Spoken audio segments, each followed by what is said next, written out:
আসসালামু আলাইকুম, সবাই কেমন আছো? আশা করি সবাই ভালো আছো। অন্যান্য দিনের মতো আমি তোমাদের জন্য একটি নতুন ক্লাস নিয়ে এসেছি। আজকে আমি তোমাদেরকে পঞ্চম শ্রেণীর অধ্যায় 2-এর তোমাদের বইয়ে 8 নং প্রশ্নের সমাধান করে দেখাবো। আমি আগে প্রশ্নটা ভালো করে পড়বো, তারপর আমি সমাধান করে তোমাদেরকে দেখাবো। তাহলে প্রশ্নটা আগে ভালো করে পড়ে নিই।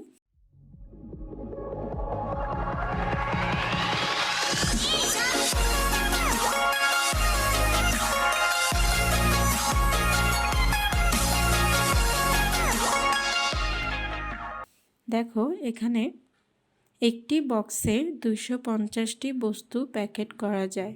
এরকম 43,548টি বস্তু প্যাকেট করার জন্য কয়টি বক্স প্রয়োজন?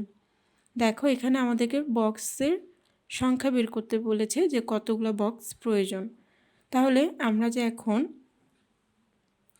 যে লাইনটা দিয়ে আমরা শুরু করব, মনে করো আমরা এই লাইনটা নিব, ঠিক আছে? এই যে একটি বক্সে 250টি বস্তু প্যাকেট করা যায়, আমরা এই লাইনটা নিব, ঠিক আছে? কিন্তু এখানে আমরা যখন শুরু করব তখন কি আমরা বস্তু দিয়ে শুরু করব নাকি আমরা বক্স দিয়ে শুরু করব? যেহেতু আমাদেরকে এখানে বক্সের সংখ্যা বের করতে বলেছে, কয়টি বক্স প্রয়োজন, তাহলে আমরা বক্সের পরিমাণটা আমাদেরকে বের করতে বলেছে। তাহলে আমরা শুরু করব 250টি বস্তু, এই কথাটা দিয়ে আমরা শুরু করব। আর বক্স যেটা আছে সেটা শেষে থাকবে। যেমন আমি যদি তোমাদেরকে লিখিয়ে দেখাই তাহলে তোমাদের কাছে সুবিধা লাগবে। 250টি বস্তু প্যাকেট করা যায়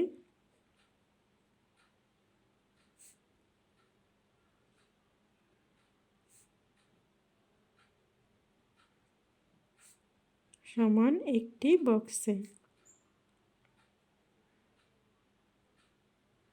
ঠিক আছে, দেখো এই যে আমি শুরু করেছি 250টি বস্তু দিয়ে, যে লেখাটা লিখেছি বস্তু দিয়ে, আর এখানে বক্স হবে কারণ আমাদেরকে বক্সের সংখ্যা বের করতে বলেছে।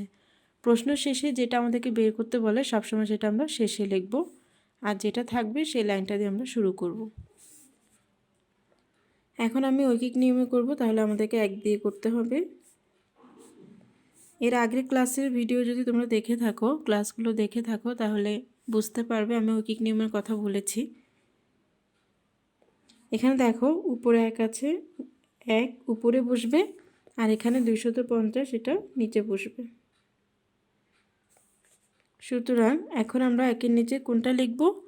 আমাদের বই দেওয়া আছে 43,548টি বস্তু।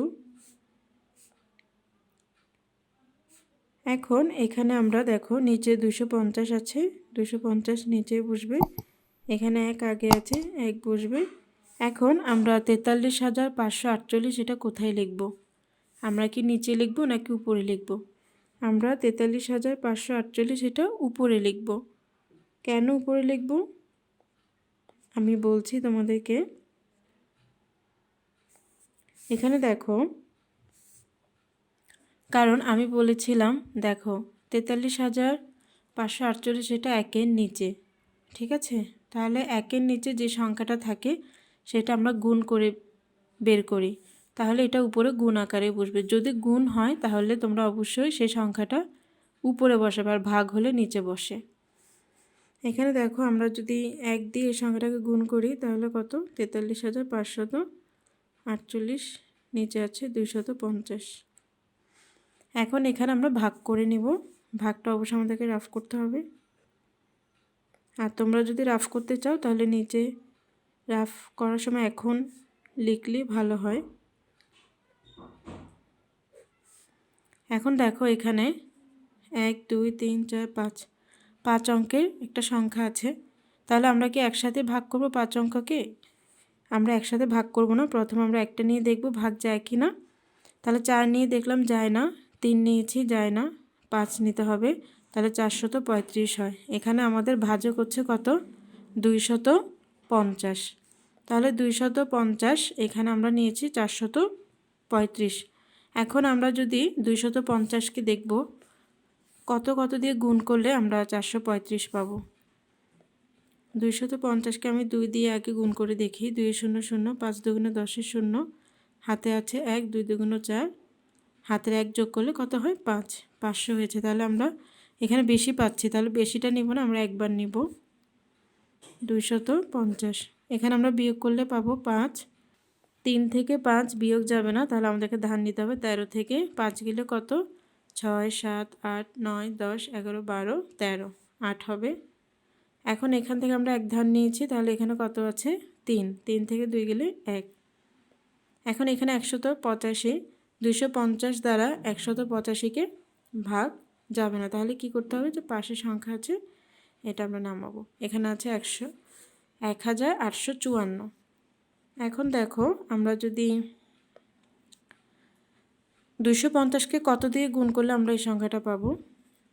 আমরা একটু বড় সংখ্যা নিয়ে করে দেখি, এখানে 5 বার করে দেখি। 5 শূন্য শূন্য, 5 5 25, 5 হাতে আছে 2, 5 দুগুণ 10, হাতে 2 যোগ করলে 12, আরও যাবে এখানে। তাহলে এখানে আমরা একটু রাফটা করি ভালো করে। 7 দিয়ে দেখি। 7 শূন্য শূন্য, 5 7 35, হাতে আছে 3, 7 দুগুণ 14, হাতের 3 কত হবে 15 16 17, এখানে হচ্ছে 17, মানে 1750। 8 দিয়ে করলে বেশি হবে, সেজন্য আমরা 8 বার নিব না। আচ্ছা 8 দিয়ে করে তারপরে দেখো কতবার হয়। 8 শূন্য শূন্য, 5 8 40, শূন্য হাতে আছে 4, 8 দুগুণ 16, 17 18 19 20, 2000 হচ্ছে। তাহলে আমরা 7 বারই নিব। 7 বার নিলে 1750। এখন এখানে আমরা বিয়োগ করব। 4 থেকে 0 বিয়োগ যায় না, 4 বসে যাবে। 5 থেকে 5 গেলে 0, 8 থেকে 7 গেলে 1। এখানে এখন হয়েছে 104। 104 যাবে না, তাহলে আমরা এখানে 8 নামাবো। উপরে যে 8 আছে সেটা নিচে নামাবো। এখন কত হয়েছে দেখো, এখানে আমরা অনেকবারই করেছিলাম। 5 বার করলে এখানে বেশি হচ্ছে, তাহলে আমাদেরকে 4 বার করে দেখতে হবে। 4 বার কত হয় সেটা তো আমরা করি নাই, তাহলে আমাদেরকে রাফটা করতে হবে। 4 শূন্য শূন্য, 4 5 20 শূন্য, হাতে আছে 2, 4 দুগুণ 8, 9 10, তাহলে 4 বার করলে হচ্ছে 1000।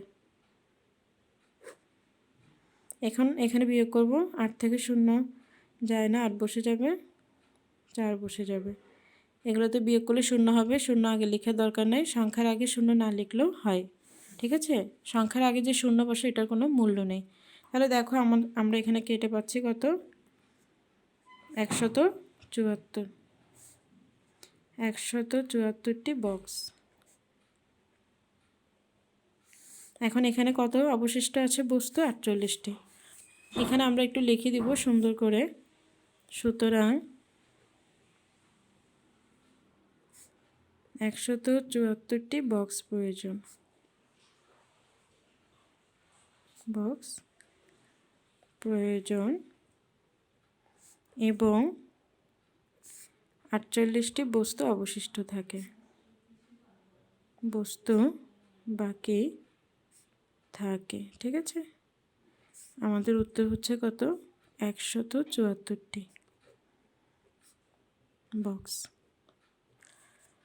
এটা হচ্ছে আজকে শেষ অঙ্ক ছিল। তোমাদেরকে আগের ক্লাসে আমি তোমাদের বইয়ে 4 থেকে 7 পর্যন্ত প্রশ্ন অঙ্ক করিয়েছি। তোমরা যদি ওই ক্লাসগুলো দেখো তাহলে এখানে প্রত্যেকটা ডিটেলস বুঝতে পারবে। আজকে আমি তেমন এখানে কিছু মানে বোঝানোর ব্যাপারে কিছু বলিনি, কারণ এর আগের ক্লাসে প্রত্যেকবার আমি বলেছিলাম কিভাবে কি হবে। আগের ক্লাসগুলো যদি দেখো অবশ্যই তুমি বুঝতে পারবে আমি এই সংখ্যাটা উপরে লিখেছি কেন বা কিভাবে কি হয়েছে, প্রত্যেকটা জিনিস আমি আগের ক্লাসেই বলেছি। এখন আমি জাস্ট এই অঙ্কটা তোমাদেরকে করিয়ে দিয়েছি, তোমরা ভালোভাবে আমার মতন প্রশ্নটা পড়ে বুঝে নেবে, তারপর সমাধান করবে। আজকের জন্য এতটুকু। যদি ভালো লেগে থাকে অবশ্যই আমাকে কমেন্ট করে জানাবে, আর আমার চ্যানেলে যদি নতুন হয়ে থাকে অবশ্যই সাবস্ক্রাইব করবে, শেয়ার করবে, অবশ্যই লাইক দিবে। সবাই ভালো থাকবে। আল্লাহ হাফেজ।